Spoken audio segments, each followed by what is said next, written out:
ಟಿವಿಲೆಲ್ಲ ಬರುತ್ತಾ? ಇಲ್ಲ ಇಲ್ಲ ಇಲ್ಲ ಇಲ್ಲ. ಕೂದಲು ಬೆಳೆದಿದೆ, ಕಟ್ಟ ಬಿಟ್ಟಿದ್ದಾರೆ. ಕರೆಕ್ಟ್. ನಾವೀಗ ಅನ್ಕೋತಾ ಬಂದ್ವಿ, ಬರೀ ಸಣ್ಣ ವಯಸ್ಸಿನವ್ರದೇ ಫೋಟೋ ತಗೋಬೇಡಿ, ವಯಸ್ಸಾದವ್ರು ಅದೇ ತಗೊಳ್ಳೋ. ನಾನು ಇವಾಗ ಅವ್ರಿಗೆ ಹೇಳ್ಬೇಕು ಅನ್ಕೊಂಡೆ, ನಾನು ಇವ್ರಿಬ್ರ ಜೊತೆ ನಾನು ಮಾತಾಡ್ತಿರೋದು ಒಂದು ಫೋಟೋ ತೆಗೀರಿ ಅಂತ. ಯಾಕೆ ಸರ್ ಎದ್ರಕೊಂತ ಇದ್ದೀರಾ?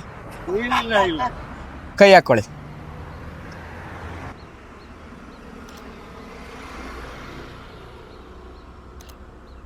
ಎಷ್ಟು ವರ್ಷ ಆಗಿದೆ ಮದುವೆ ಆಗಿ? ನಮ್ದ ಸರ್ ಮಗ ಮೋರ್ ದ್ಯಾನ್ 50. ನಮ್ಮ ಮಗನಿಗೆ 47 ಈಗ ಅವನಿಗೆ. ಇಷ್ಟು ವರ್ಷ ಸಂಸಾರ ಮಾಡಿದೀರಾ, ಹೌದು. ಇವರಿಗೆ ಬೇಗ ಹೆಣ್ ಸಿಗ್ಬೇಕಂತ ಏನೋ ಒಂದು ಅಡ್ವೈಸ್ ಕೊಡಿ.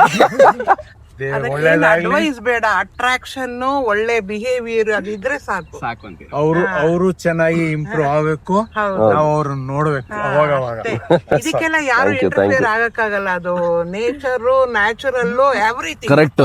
ಫ್ಯಾಮಿಲಿ, ಫ್ರೆಂಡ್ಸ್ ಯಾರು ಇಂಟರ್ಫಿಯರ್ ಆಗಿ ಯಾಕೆ ಮದ್ವೆ ಆಗಿಲ್ಲ, ಇವಾಗ ಮದ್ವೆ ಆಗ್ಬೇಕು ಅಂತ ಹೇಳಂಗೆ ಇಲ್ಲ. ಎಷ್ಟು ವರ್ಷ ಮದ್ವೆ ಆಗಿ? ಮದುವೆ ಆಗಿ ಆಲೆ ಎಷ್ಟು 30-40 ಇಯರ್ಸ್? 50 ಆಗಿದೆ. 50 ಇಯರ್ಸ್ ಜೊತೆಗೆ ಇರ್ಬೇಕು ಅಂದ್ರೆ ಈ ಜನರೇಷನ್ ಅಲ್ಲಿ ಒಂದು 50 ಮಿನಿಟ್ಸ್ ಇರಲ್ಲ. ಈ ಜನರೇಷನ್ ಏನ್ ಅಡ್ವೈಸ್ ಕೊಡ್ತೀರಾ? ಈಗೋ ಅನ್ನೋದನ್ನ ಬಿಟ್ಬಿಡಿ, ಹ್ಯಾಪಿ ಆಗಿರಿ. ಒಂದ್ ಮಾಡರ್ನ್ ಕ್ವಶನ್ ಕೇಳ್ತೀನಿ ನಿಮಗೆ.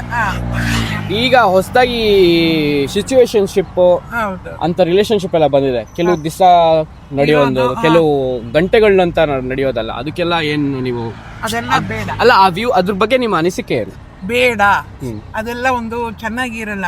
ಏನೋ ಹೇಳ್ತಾರೆ, ಅದು ಖುಷಿ ಇರೋವರೆಗೂ, ಅಟ್ರಾಕ್ಷನ್ ಇರೋವರೆಗೂ ಚೆನ್ನಾಗಿರುತ್ತೆ, ಆಮೇಲೆ ಲೈಫ್ ಹಾಳಾಗೋಗುತ್ತೆ. ಅದ್ರ ಬದಲು ಇದ್ರಲ್ಲೂ ಕಷ್ಟ ಇದೆ, ಆದ್ರೂ ಇದು ಚಂದ. ಇದು ನಮ್ಮ ಸಂಸ್ಕೃತಿ ಅಲ್ವಾ? ನಮ್ಮ ಮಕ್ಕಳು ಮುಂದೆ ಡೆವಲಪ್ ಆಗ್ಬೇಕಂದ್ರೆ ನಾವು ಚೆನ್ನಾಗಿರ್ಬೇಕಲ್ವಾ? ಮತ್ತೆ ಅವ್ರು ಬೀದಿ ಪಾಲಾಗ್ಬಾರ್ದು. ನಂದೊಂದು ಫೋಟೋ ತೆಗೀರಿ ಅವ್ರಿಬ್ರ ಜೊತೆ. ಇನ್ನು ಪಾಪ ನಾನು ಬಂದ್ರೆ ಫೋಟೋ ತೆಗೆದಾರ ಬನ್ನಿ. ಸೆಲ್ಫಿ ನಿಮ್ಮ ನೀವು ವರ್ಕಿಂಗ್ ಅಂತ ಅನ್ಕೊಂಡೆ ನಾನು. HMT. ಓ, ಇಬ್ರು HMT ನಾ? ನಾವು ಲವ್ ಮ್ಯಾರೇಜು. ನಿಮ್ಮ ಫಸ್ಟ್ ಗಿಫ್ಟ್ ಹೇಳ, ವಾಚ್ ಕೊಟ್ಟಿದ್ರಾ ಮೇಡಮ್ಗೆ? ಇಲ್ಲ sir, 5 star choc. Thank you thank you ma'am. ಬರೋದಾ? Bye bye bye bye bye. Thank you.